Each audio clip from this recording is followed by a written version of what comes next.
हाँ तो प्यारे बच्चों, मैं मनीष सोनी एक बार पुनः आप लोगों के बीच आपके अपने प्यारे से यूट्यूब चैनल MKS क्लासेस में सभी का स्वागत करते हैं। तो आज एक बार पुनः 9वीं कक्षा के लिए गणित, और इस समय हम लोग पढ़ रहे हैं क्या, रेखाएं और कोण। रेखाओं और कोण में, ठीक है ना, हमने एक प्रश्नावली 6.1 कंप्लीट कर दिया। अब हम 6.2 स्टार्ट करने जा रहे हैं। तो 6.2 स्टार्ट करने से पहले हम बहुत इम्पॉर्टेंट डिफिनीशंस के बारे में जानकारी प्राप्त करेंगे और साथ ही साथ थ्योरम्स भी जानेंगे। तो आइए चलते हैं, एक एक करके हम सभी बातों पर चर्चा करते हैं। जैसा कि आप लोगों को दिखाई दिया गया होगा, समांतर रेखाएं और तिर्यक रेखा, इन सब के बारे में हमने पूर्व कक्षाओं में इसके बारे में सुना और वहाँ उसका अध्ययन किया। लेकिन एक बार मैं पुनः यहाँ पर आपको इन सब बातों के बारे में अवगत करा दे रहा हूँ। सबसे पहला चीज़ है समांतर रेखाएं। अब रेखाएं आया है तो जाहिर सी बात है कितने लोग होंगे, 2 लोग होंगे या 2 से अधिक लोग होंगे। फिर इसके पहले आया है समांतर। तो अगर हम लोग समांतर का संधि विच्छेद कर दें तो कहीं ना कहीं आपको मिलेगा क्या, समान धन अंतर।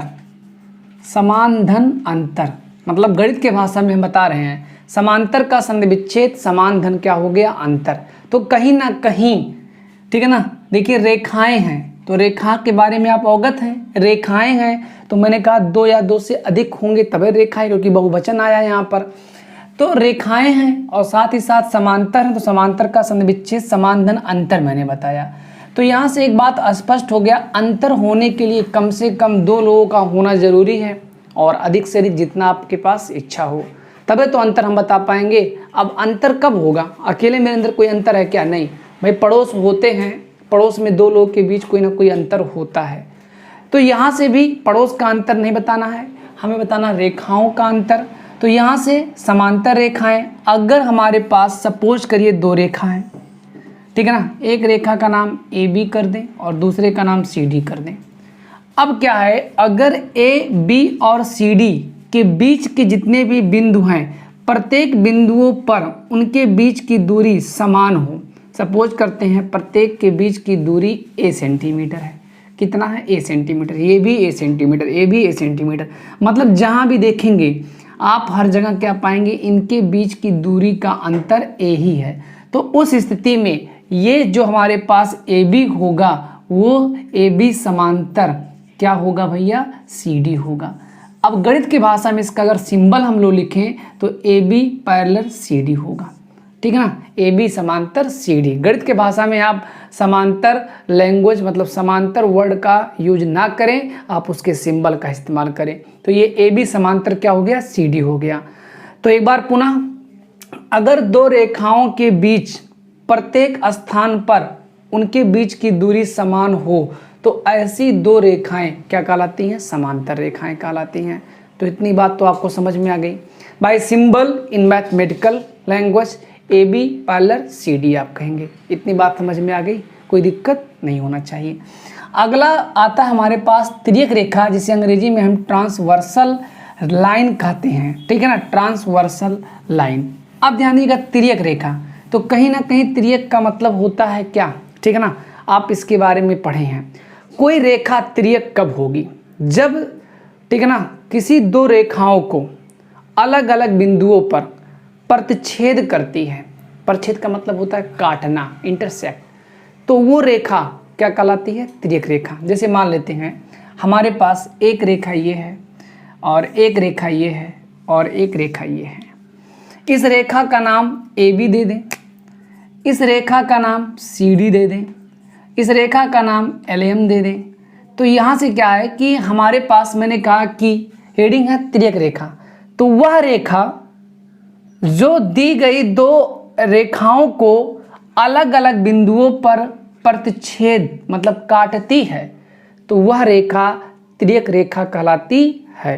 तो जैसे LM एक हमारे पास रेखा है, LM एक रेखा है जो दी हुई 2 रेखा, एक रेखा AB व CD है, को क्रमशः, ठीक है ना, मान लेते हैं बिंदु P और ये मान लेते हैं बिंदु Q, जो क्रमशः बिंदुओं P व Q पर प्रतिच्छेद, प्रतिच्छेद का मतलब क्या होता है? काटना, प्रतिच्छेद करती है। LM एक रेखा है जो दी हुई दो रेखा AB व CD को क्रमशः बिंदुओं P व Q पर प्रतिच्छेद करती है। उस स्थिति में जो हमारे पास LM होगा वह एक कौन सी रेखा मानी जाएगी? तिर्यक रेखा। ठीक है ना, ये हमारा तिर्यक रेखा होगा। इतनी बात तो समझ में आ गई होगी। अगर इसकी डिफिनीशन लिखना है तो आप लिख सकते हैं कि वह रेखा, लिख लीजिएगा, वह रेखा, डालेंगे हेडिंग तिर्यक रेखा और उसकी अंग्रेजी ट्रांसवर्सल लाइन।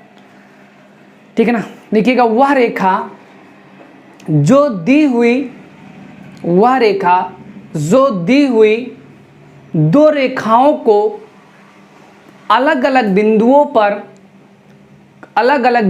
पर काटती है या प्रतिच्छेद करती है तो वह रेखा कौन सी रेखा कहलाती है? तिर्यक रेखा। आप ऐसे एक सुंदर सा फिगर ड्रा कर लीजिए। इसके बाद आगे चलिए ध्यान दीजिएगा, हमने बोर्ड पर कुछ लिख दिया समय बचाने के लिए। आपको मैंने बताया तिर्यक रेखा के बारे में। डिफिनेशन अगर ना लिख पाए हो तो अब तो लिख सकते हैं। मैंने डिफिनेशन लिखा, एक बार पुनः बता दे रहे हैं। वह रेखा जो दो या दो से अधिक रेखाओं को, वह रेखा जो दो या दो से अधिक रेखाओं को अलग अलग बिंदुओं पर काटे चाहे प्रतिच्छेद करे, तो इस रेखा को दी हुई रेखाओं का तिर्यक रेखा कहते हैं। चित्र में AB व CD दो रेखाएं हैं, AB व CD दो रेखाएं हैं। तिर्यक रेखा LM इन्हें बिंदुओं P व Q पर क्या करती है? काटती है। इतनी बात समझ में आपको आ गई होगी। अब इसके बाद क्या है कि नोट, चित्र में स्थितियों के अनुसार कुछ कोणों के युग्म बनाए जा सकते हैं। युग्म का मतलब जोड़ा, जिसमें से पहला मैंने लिखा संगत कोण, जिसे अंग्रेजी में हम लोग कहते हैं का क्रॉस पॉइंटिंग एंगल्स। अच्छा एक चीज़ यहाँ भी ध्यान दीजिएगा, मैंने लिख दिया, जहाँ मैंने क्या किया, कोण 1, कोण 2, कोण 3, कोण 4, ऐसे मैंने अपने मन से कुछ लिख दिया। आप जो भी लिखना चाहें, जो नंबर देना चाहते हैं उसके लिए आप फ्री हैं। अब क्या है कि जो कोण 1 है, कोण 2 है, कोण 7 है, कोण 8 है, वो बाहर बन रहा है ना। देखो कोण 1, कोण 2, कोण 7, कोण 8 बाहर बन रहा है, तो इसे हम लोग बाह्य कोण बोलेंगे। क्या बोलेंगे? बाह्य कोण। इसके बाद कोण 3, कोण 4, कोण 5, कोण 6, ये कहाँ बन रहा है? रेखाओं के अंदर बन रहा है, तो इसे हम लोग क्या कहेंगे? अंतःकोण। बाहर बनने वाले कोणों को बाह्य कोण और रेखाओं के बीच बनने वाले कोण को हम लोग क्या कहते हैं? अंतःकोण।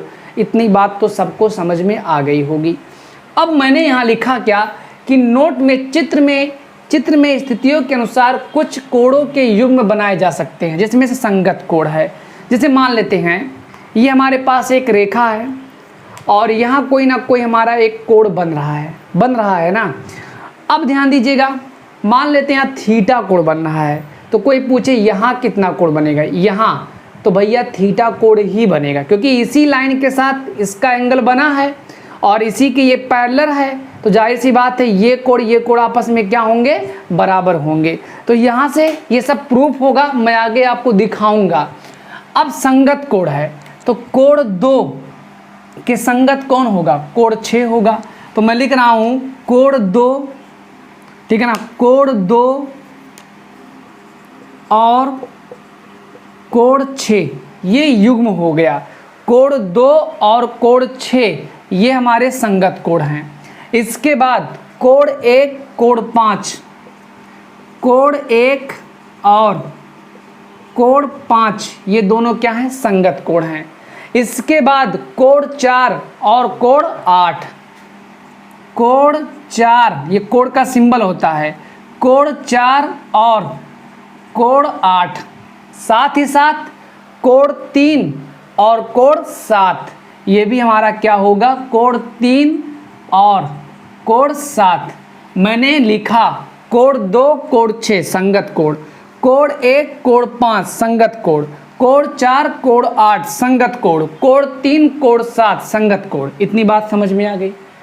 इसके बाद अगला मेरे पास आता है एकांतर कोण, एकांतर अंतः कोण, जिसमें से आपको साफ साफ दिख रहा है अंतः माने क्या होता है, अंदर। तो कोण 4 और कोण 6 एकांतर अंतः कोण होंगे, कोण 4 और कोण 6।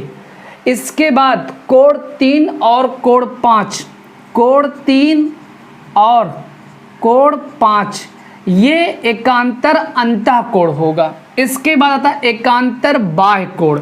अब बाह्य का मतलब क्या होता है, बाहर। कोण 1 कोण 7 मतलब एक इस डायरेक्शन में होगा, एक दूसरे डायरेक्शन में होगा। तो कोण 1 और कोण 7, ठीक है ना, कामा कोण 2 और कोण 8। इतनी बात समझ में आ गई होगी। इसके बाद अगला आपके पास आता है तिर्यक रेखा के एक ही ओर के अंतः कोण। तो अंतः माने क्या होता है, अंदर, एक ही ओर। तो कोण 4 और कोण 5 एक ही ओर के अंतः कोण है कि नहीं है। तो कोण 4 और कोण 5, ठीक है ना। साथ ही साथ कोण 3 और कोण 6, ठीक है ना, कोण 3 और कोण 6। इतनी बात समझ में आ गई होगी। एक बार मैं पुनः सभी चीज़ों को समराइज कर रहा हूँ। अभी तक हमने इस वीडियो में समांतर रेखा के बारे में पढ़ा। मैंने बताया 2 रेखाएं समांतर तभी होंगी जब उनके बीच के प्रत्येक स्थान पर उनका दूरी समान हो, बीच की दूरी क्या हो, समान हो। और ध्यान दीजिए, समांतर रेखाएं एक दूसरे को कहीं पर छेद नहीं करती, मतलब समांतर रेखाएं एक दूसरे को कभी नहीं काटती, ठीक है ना। मतलब आप दूर दूर तक ले जाइए, अनंत तक ले जाइए, तब भी उनका एक दूसरे से मिलन होने वाला नहीं है। इसके बाद क्या है, हमने बताया तिर्यक रेखा, ठीक है ना। कोई रेखा तिर्यक रेखा कब होती है, यदि कोई रेखा 2 दी हुई रेखाओं या उससे अधिक रेखाओं को अलग अलग बिंदुओं पर प्रतिच्छेद करती है, मतलब काटती है, तो वह रेखा कौन सी रेखा कहलाती है, उन रेखाओं की तिर्यक रेखा कहलाती है। चित्र में AB व CD 2 रेखाएं हैं, जिसमें से एक रेखा एलियम है जो इन्हें क्रमशः बिंदुओं P व Q पर प्रतिच्छेद करता है। तो जाहिर सी बात है इन 2 दी गई रेखाओं की एलियम एक कौन सी रेखा होगी, तिर्यक रेखा होगी। इसके बाद हमने बताया संगत कोण, कोण 2 कोण 6 के संगत, ध्यान दीजिएगा ये चीज, कोण 2 कोण 6 संगत कोण, कोण 1 और कोण 5 संगत कोण, कोण 4 कोण 8 संगत कोण, कोण 3 कोण 7 ये संगत कोण। इतनी बात समझ में आ गई। इसके बाद एकांतर अंतः कोण, अल्टरनेट इंटीरियर एंगल, अंतः माने अंदर। कोण 4 कोण 6 मतलब एक इस साइड में एक उस साइड में, कोण 3 कोण 5 ये दोनों एकांतर अंतः। अगर बाह्यता करता तो बाहर, कोण 1 कोण 7 के, कोण 2 कोण 8 के। इसके बाद में तिर्यक रेखा के एक ही ओर के अंतः कोण, तिर्यक रेखा के एक ही ओर के अंतः, ठीक है ना, अंतः कोण। तो 1 और 4 और 5, 3 और 6। इतनी बात सबको समझ में आ गई होगी। अब इतना अगर आपको समझ में आ गया तो बहुत बड़ी बात है, और छोटी बात भी मैंने बताया यहाँ पर। इन सब चीज़ों के बारे में आप लोग क्लास 8th में ही बहुत अच्छे से पढ़े होंगे। अब मेरा जो अगला वीडियो होगा वो केवल और केवल थ्योरम का होगा, जिसमें से बहुत इम्पॉर्टेंट थ्योरम प्रूव करेंगे। अगर वो थ्योरम आपको बहुत अच्छे समझ में आ जाएगा तो ये समझ लीजिए कि आप प्रश्नावली जो होगा वो बहुत आसानी से आप लगा ले जाएंगे। वीडियो अच्छा लगा होगा तो लाइक शेयर सब्सक्राइब करना ना भूलिए। तब तक के लिए सभी दोस्तों से नमस्कार। जय हिंद, जय भारत।